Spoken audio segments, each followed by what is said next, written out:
the girl suddenly realized something. The limping beggar she had just encountered was the boxer boyfriend she'd been searching for these past 2 years. He had been so close to her, yet she hadn't recognized him. The girl ran desperately back to where they had met. She prayed in her heart that she wouldn't lose him again. She searched through several nearby streets, but still couldn't find that familiar figure. The most painful thing in the world is missing the person you love most, she cried in the street, sobbing so hard she could barely breathe, only able to beat her chest with her hands.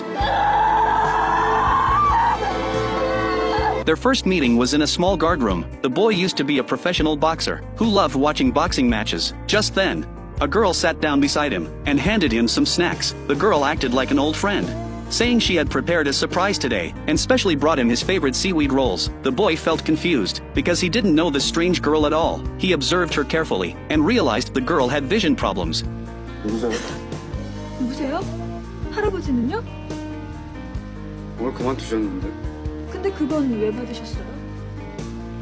주니까.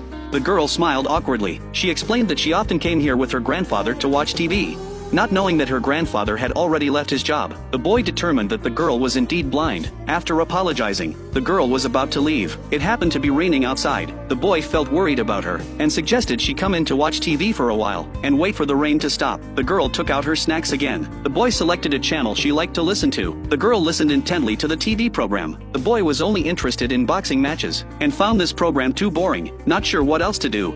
He couldn't help but look at the girl. The boy felt puzzled. The girl was clearly blind. Yet why could she be so happy just listening to sounds?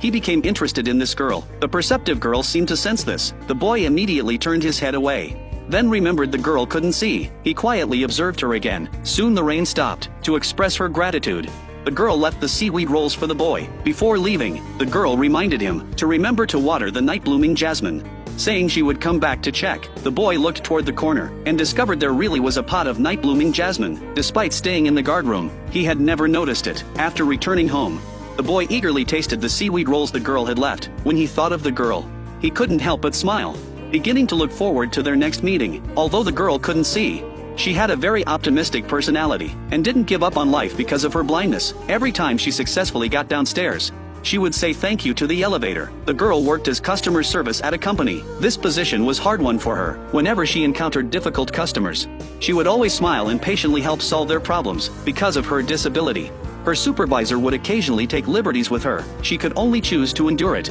as long as he didn't go too far. The girl's only form of recreation was going to the guardroom after work to listen to TV. It wasn't that she didn't have equipment at home, but rather she didn't want to be alone. While listening to programs that day, the girl politely asked the boy to open the door for ventilation. Her sense of smell was quite sensitive. Although he didn't